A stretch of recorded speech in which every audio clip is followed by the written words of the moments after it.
ఓం శివాయ నమః. శివమంత్రాన్ని పఠించడం వల్ల జీవితంలో సానుకూలత లభిస్తుందని చెబుతారు. సృష్టిలో ప్రతి ప్రాణికి పంచభూతాలే జీవనాధారము. అంతటా నిండి ఉండే శివుడు ఆ పంచభూతాలు సైతము తానే అంటున్నాడు. ఆయనే జలం, తేజం, వాయువు, ఆయనే ఆకాశం, ఆయనే భూమండలం. పంచభూతాత్మక స్వరూపుడైన పరమశివుడు లింగ స్వరూపుడు శివుడు. అయితే శివుడిని ఆరాధించేందుకు శక్తివంతమైన మంత్రాలున్నాయి. ఆ మంత్రాలకు ఎంతో శక్తి ఉందని పండితులు చెబుతున్నారు.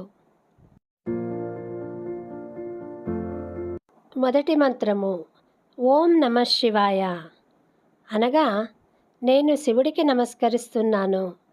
నమః శివాయ అనేది శివుని పంచబోధ తత్వంతో 5 అంశాలతో కూడిన అతని సార్వత్రిక ఏకత్వంగా పరిగణించబడుతుంది.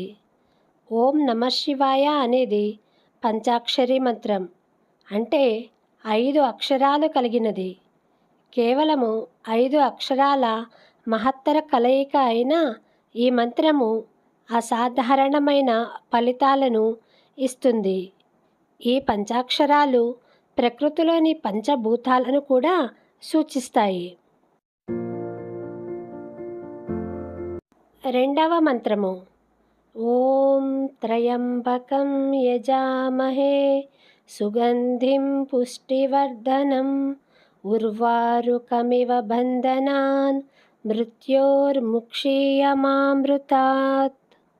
దీనికి అర్థము, అందరికీ శక్తిని ఇచ్చే ముక్కంటి దేవుడు, సుగంధ పరిమళం కలిగి పుష్టిని వృద్ధి చేసే 3 కన్నుల పరమేశ్వర, నిన్ను పూజిస్తున్నాను.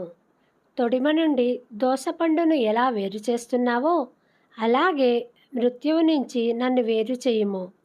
అమృత సమానమైన మోక్షము నుండి నేను విడివడకుండా ఉండునుగాక. ఈ మంత్రాన్ని మృత్యుభయం పోగొట్టుకోవడానికి, మోక్షము కొరకు జపిస్తారు. గాయత్రి మంత్రములాగానే ఇది సుప్రసిద్ధమైన మంత్రము. మూడవ మంత్రము ఓం తత్పురుషాయ విద్మహే మహాదేవాయ ధీమహి తన్నో రుద్రః ప్రచోదయాత్ అనగా నాకు బుద్ధిని మరియు జ్ఞానాన్ని ప్రసాదించమని అడగటము. అంతేకాక నా హృదయాన్ని శాశ్వతమైన కాంతితో ప్రకాశింపచేసే శక్తిని కలుగచేయాలని దీని అర్థము. పుణ్యపాప ఫలితాలే జీవిత సుఖదుఖాలని పండితులు అంటున్నారు. వారు చేసిన పాప ఫలితాలు అనుభవించక తప్పదు. అయితే పాప ఫలితాల నుంచి విముక్తి పొందాలంటే శివనామస్మరణ చేయడం ఉత్తమము. శివ పరమాత్మను మనసారా ధ్యానించి ఆయనను ప్రతిరోజు పూజించే వారికి పుణ్యఫలాలు చేకూరుతాయని పండితులు అంటున్నారు. నాలుగవ మంత్రము కర్పూర గౌరం కరుణావతారం సంసారసారం భుజగేంద్రహారం సదా వసంతం హృదయారవిందే భవం భవానీ సహితం నమామి. అంటే కర్పూరం వంటి తెల్లనివాడు కరుణాస్వరూపుడు. పామును మెడలో హారంగా ధరించి ప్రపంచ ఉనికిని సారాంశాన్ని తెలియజెప్పిన మహానుభావుడైన శివపరమాత్ముడు.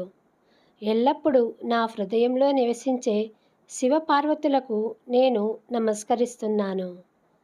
పరమేశ్వరుడు కూడా అలంకార ప్రియుడే. ధ్యానంలో ఓసారి, దిగంబరంగా మరోసారి, లింగ రూపంలో ఇంకోసారి కనిపించే పరమేశ్వరుడు గౌరీపతిగా, సర్వాలంకార భూషితుడుగా పూజలందుకుంటాడు. దీన్నే వామదేవం అంటారు.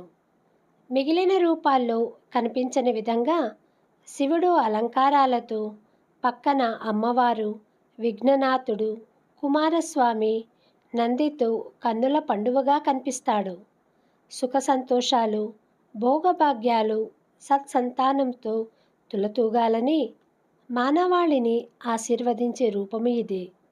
ఆలయాల్లో మినహా ఇంట్లో ఎక్కువగా పూజించేది ఈ రూపాన్నే. ఈశాన్య ముఖంలో కనిపించే పరమేశ్వరుడు అత్యంత ప్రియభక్తులను మాత్రమే అనుగ్రహిస్తాడట. 5వ మంత్రము. కచ్చరాం కృతం వా కాయజం కర్మజం వా శ్రవణనైజం వా మానసం వా పరాధం విహితం వా సర్వమేతత్ క్షమస్వ. జయ జయ కరుణాబ్దే శ్రీ మహాదేవ శంభో. ఈ మంత్రము మనము చేసిన అన్ని పాపాలకు భగవంతుని నుండి క్షమాపణను కనుగొనడానికి ప్రయత్నిస్తుంది. ఆత్మ మరియు ప్రతికూలతను శుద్ధి చేయాలనుకుంటే ఈ మంత్రం కూడా ప్రభావవంతంగా ఉంటుంది. దేవుళ్ళంతా నిత్య అలంకరణలో కనిపిస్తారు. మరి శివుడెందుకు కనిపించడనే సందేహం వస్తుంది. అయితే శివుడు కూడా సర్వాలంకార భూషితుడే. కానీ ఒక్కో రూపంలో ఒక్కోలా కనిపిస్తాడు. ఓ రూపంలో దేవతలను అనుగ్రహిస్తే మరో రూపంలో అఘోరాలతో పూజలందుకుంటాడు. ఇంకో రూపంలో యోగులను కరుణిస్తాడు.